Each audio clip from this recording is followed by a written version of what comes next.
Halo Sobat Intipers, kembali lagi bersama saya Tiara Iskarpati. Kali ini kita akan mengobrol dan berbincang-bincang lebih jauh lagi mengenai jurusan Pendidikan Kepelatihan Olahraga atau PKO. Nah, pasti Sobat Intipers udah pada kepo kan? Tapi sebelum itu mungkin perkenalan diri dulu ya Kang. Siap. Bismillahirrahmanirrahim. Assalamualaikum warahmatullahi wabarakatuh. Perkenalkan, nama saya Faisal Hemi Fahrudin. Saya dari Prodi Pendidikan Kepelatihan Olahraga angkatan 2017. Nah, langsung aja mungkin ya Kang. Nah, pertama nih, sebetulnya apa sih Kang yang dipelajari di jurusan PKO ini? Jadi untuk apa yang dipelajarinya itu kita banyak ya gitu, bisa dari segi ilmu kepelatihan, lalu ilmu wirausahaannya juga ada sekarang karena di kurikulum baru kita juga dituntut untuk berwirausaha. Terus apa ya, menjaga kesehatan gitu, kondisi fisik yang harus prima juga. Jadi yang sebenarnya lebih pokok itu, yang lebih intinya itu sebenarnya ke ilmu kepelatihannya, karena di PKO sendiri kebetulan banyak mata kuliah yang cabang olahraganya itu praktek gitu di lapangan. Jadi karena banyak beberapa cabur, kita harus paham dengan ilmu kepelatihan itu sendiri gitu. Kayak gitu. Nah, biasanya nih Kang, kan suka ada mitos-mitos atau pandangan-pandangan stereotip gitu ya yang dilayangkan kepada satu jurusan. Nah, untuk jurusan PKO ini sendiri, apa sih mitos-mitos yang orang lain biasanya lihat dari jurusan ini? Kalau mitos, katanya prodinya itu kuliahnya keras gitu ya. Keras itu ya keras kayak gimana dulu tuh menurut orang, kan mereka belum tahu nih. Ternyata ya saya juga sempat gitu dulu berpikiran, oh keras. Ternyata keras itu kita karena banyak kuliah di lapangan, praktek. Jadi kerasnya itu ya kita dituntut untuk untuk serius gitu, untuk benar-benar serius dalam berkuliah gitu. Maksudnya dengan intensitas yang tinggi. Kalau contoh kalau atlet itu kan, kalau mau jadi atlet yang profesional itu emang latihannya itu harus benar-benar digeder gitu, dan intensitasnya tinggi kayak gitu sih. Baik. Itu aja. Nah, kalau di jurusan PKO ini sendiri kan biasanya ada konsentrasi atau penjurusan. Nah, kalau di jurusan PKO ini konsentrasi atau penjurusannya itu seperti apa sih Kang? Oke, jadi kalau mungkin dari secara umumnya kelompok konsentrasi kali ya. Tapi kalau di PKO itu, kalau yang saya tahu gitu ya, yang saya pahami, ada namanya ya pencaburan gitu. Jadi ketika misalkan saya sendiri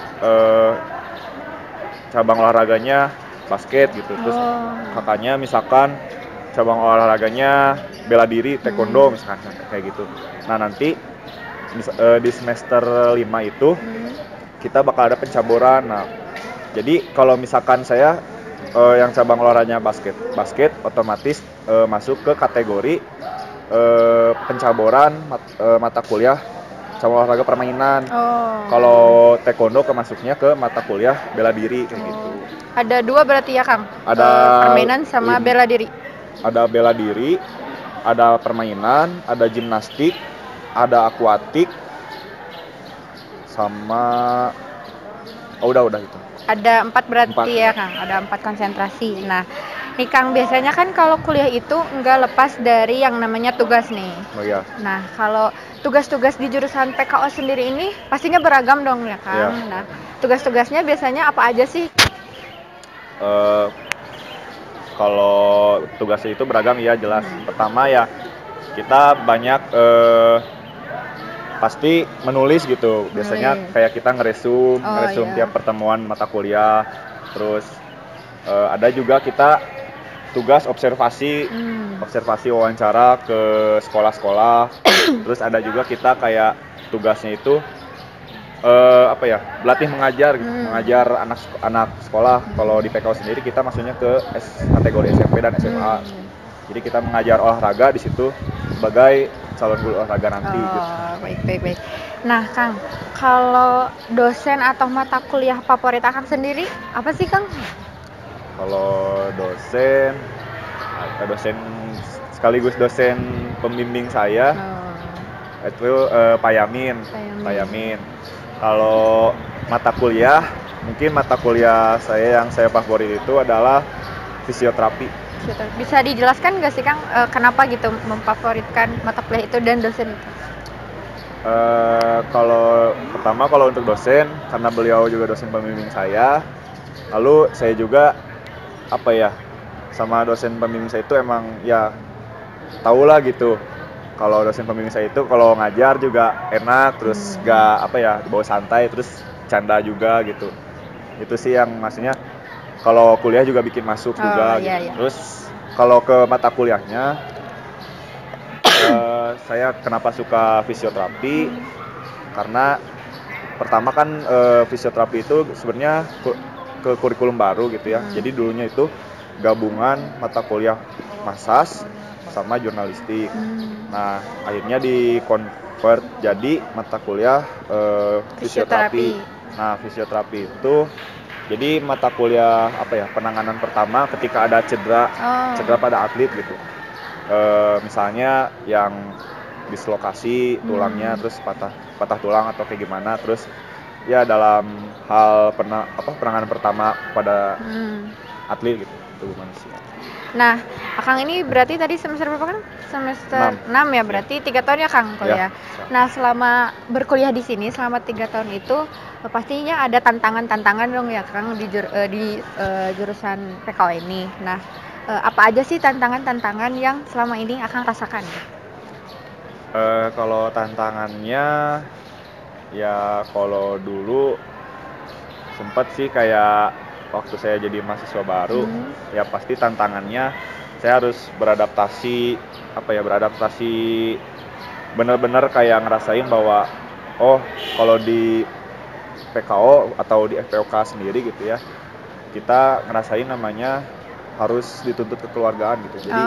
Jadi kita nggak bisa istilahnya apatis gitu sendiri-sendiri. Ya, jadi mau gimana pun kita harus, kalau ada masalah atau apa, kita harus istilahnya melibatkan teman-teman juga gitu. Bareng-bareng. Ya, bareng-bareng. Itu dari segi sosialnya. Kalau untuk mata kuliahnya, tantangannya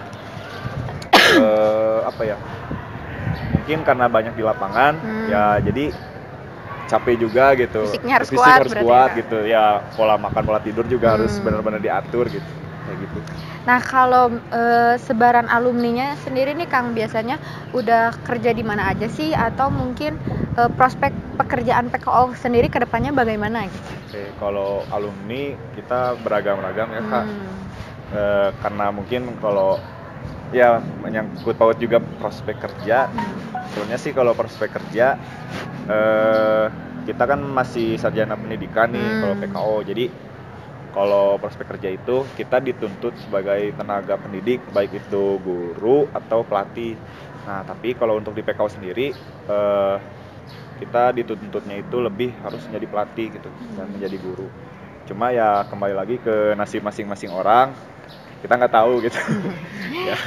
Nah, mungkin nih Sobat Intipers ada yang pengen masuk ke jurusan PKO nih Kang. Nah, Akang boleh gak sebutin tips-tips atau ujangan-ujangan nih misalnya dari Akang buat maba-maba yang mau masuk jurusan PKO biar bisa survive gitu. Paling dari saya sendiri tipsnya, pertama kalau untuk masuk ke FPOK, apalagi ke Prodi Pendidikan Kepelatihan Olahraga, teman-teman harus punya pengalaman dalam istilahnya prestasi gitu. Salah satunya itu prestasi itu sendiri dalam istilahnya olahraga, karena kita di Fakultas Olahraga. Nah, kita harus punya cabang olahraga yang digulati itu dari dulu sampai sekarang. Nah, ketika nanti teman-teman udah ada tes untuk masuk, teman-teman keluarkan semua prestasi yang teman-teman punya berupa sertifikat, piala, atau yang lain-lainnya gitu. Terus jangan lupa belajar, karena nanti juga kan siapa tahu ada tes tulis juga tuh, SBMPTN. Kalau misalkan SNM-nya belum rezekinya, SBMPTN. Pokoknya coba terus belajar, karena usaha nggak akan mengkhianati hasil. Terakhir nih Kang, harapan-harapan atau mungkin planning-planning Akang setelah lulus dari jurusan PKO ini ke depannya apa sih Kang? Untuk saya pribadi, Iya. kalau untuk saya pribadi, saya juga karena kebetulan orang tua saya itu dari TNI, jadi saya ingin melanjutkan orang tua saya yang sebagaimana orang tua saya juga lakukan di pekerjaannya. Kebetulan karena pekerjaan ayah saya juga TNI dan di situ sebagai pelatih jasmani, jadi saya juga ingin melanjutkan ilmu kepelatihan saya yang saya punya dan saya miliki, saya lanjutkan ketika kalau misalkan rezeki saya di TNI, saya bisa masuk, saya lanjutkan itu. Tapi kalau misalkan mungkin belum rezekinya, tetap saya akan memberikan apa yang saya punya ilmu kepelatihan itu kepada adik-adik saya, karena kebetulan saya juga sempat lagi break sih sebagai pelatih futsal di SMA. Jadi ya itu mungkin saya bakal amalkan itulah gitu ilmu kepelatihan mengamalkan saya. ilmunya berarti. Iya, mengamalkan ilmunya gitu. Nah, Sobat Intipers, sekian saja bincang-bincang kita mengenai jurusan PKO ini. Semoga bermanfaat. See you.